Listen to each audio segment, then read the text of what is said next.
This is just so we can put it on Teams for everybody who betrayed me and didn't come in. Sorry, was that too dramatic? All right. So, I'm going to quickly go through the Arc Intersect Cube again, just so everybody's on the same page. And then we will get to going through everything else and seeing if there's any other areas that you guys need help with. But congratulations on making it thus far. How many of you guys feel like your drawings are better now? Anybody? Yeah? Nothing? You guys all exactly the same as when the year started? That's great. That's great news. That's so upsetting. At least I can see a difference. I'm happy. All right. So, when we're drawing our Arc Intersect Cube and we're trying to get to a cube, we gotta start by establishing the width of our cube, right? So we need a measurement to then do all the other measurements. So in order to do that, you just find 2 points. Doesn't matter how far apart they are. They're just gonna establish all the measurements for your cube. So once we got that, sorry to jump right into this. Once we got that, we take a piece of paper, we fold it in half so we have a clear 45-degree thing. And this is an important part because this is our whole measurement system. And this is where, from the perfume bottles, I saw a few people kind of not know what the 45 part was. So the 45, so we've established this corner and this corner. That's what these 2 dots represent. So now that we got those 2 dots, we're going to measure that out on our piece of paper, our little triangle, and then we're going to arc it up like that, putting the bottom of that triangle on those 2 spots. Boom, boom. Which then lifts this guy all the way up there. So what we did, we measured that distance here, arced it up 45 degrees. I made this too tall, but for the sake of the argument, we find that line, which gives us that. So now we've got this top line there, which gives us that height and that height. So now that we've got this top line, if you draw a straight line across, you can go from here, draw straight up, and here, draw straight up. So you can use your little piece of paper, make sure that your lines are straight if you want. Boom. So I've only found this dot here.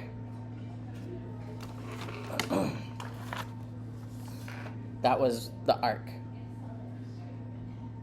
from down there. Yeah?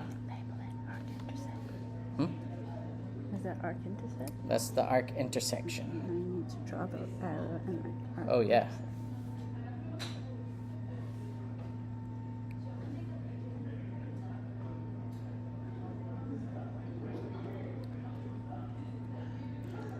Arc intersection.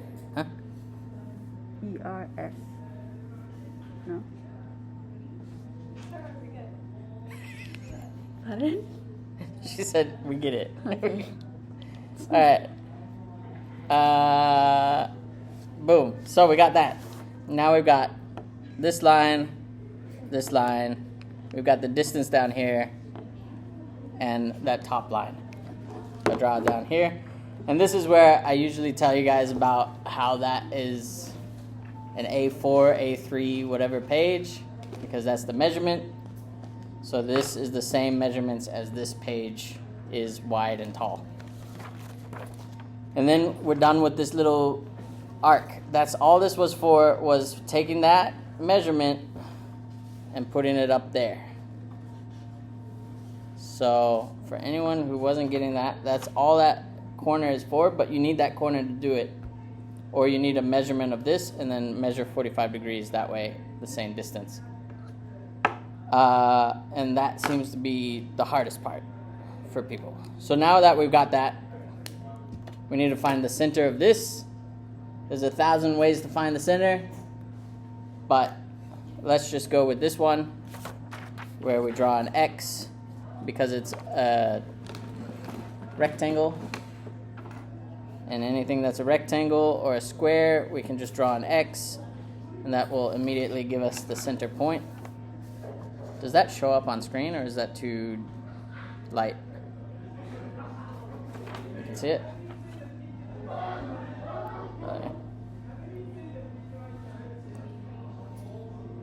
Did that make it worse or better? Anyway.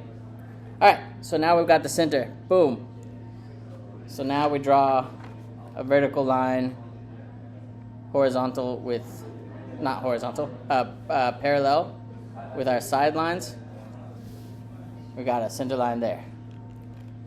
And so what we've just done is we've found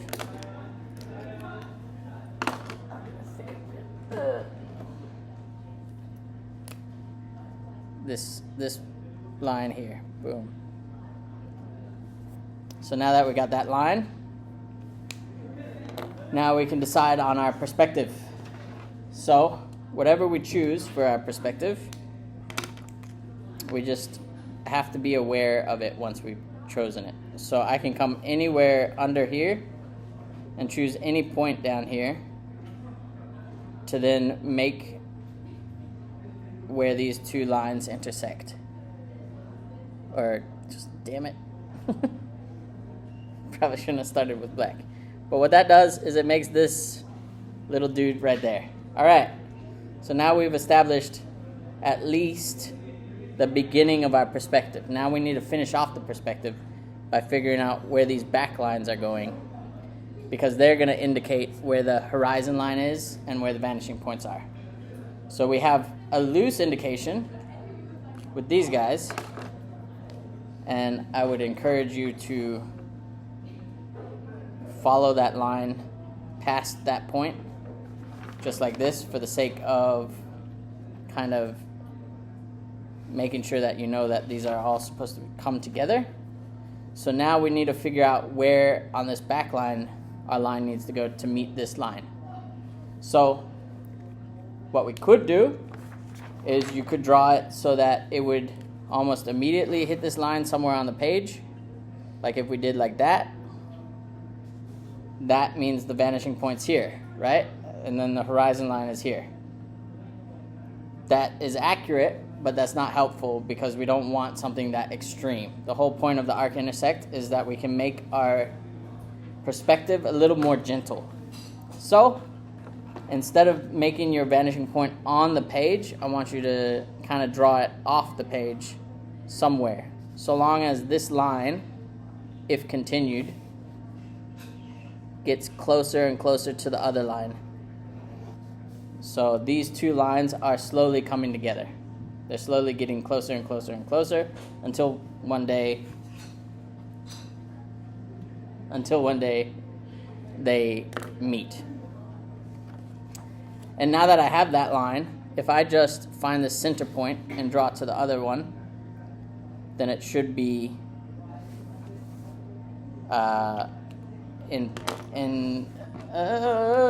it should be in reference to itself, so it should be perfect in terms of creating our perspective. All right, so we got those two. Now we need the top two.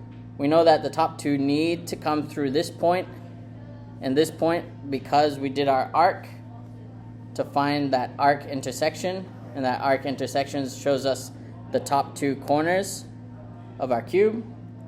So we know that the two top corners are here. So wherever this middle bit is needs to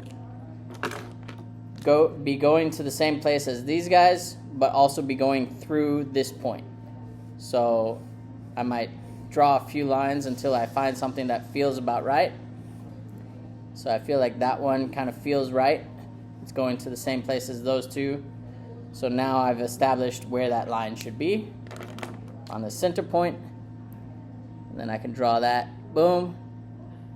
I can draw that. And then we're almost done.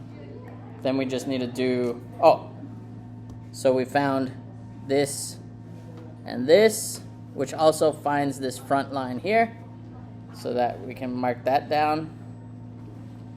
And now all we need to do is find that back end, and we do the same thing. We just draw a few lines going this way until you find something that matches up with all of these lines in a way that you feel like it'll hit the vanishing point at the same time as them.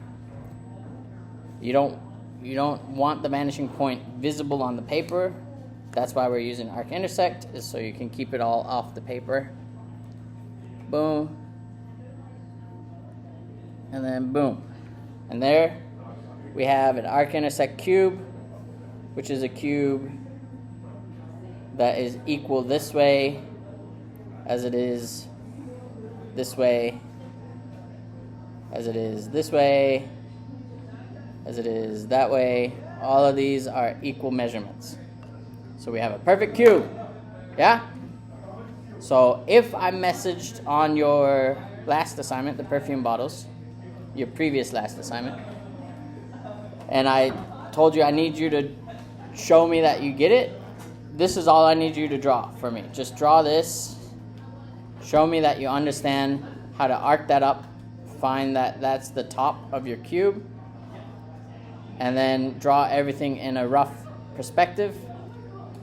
And then I'm happy. And then I'll give you a big old P. A-S-S. Yeah. Good? All right. So that's that. Now, let's move on to bigger and better things. We can stop that.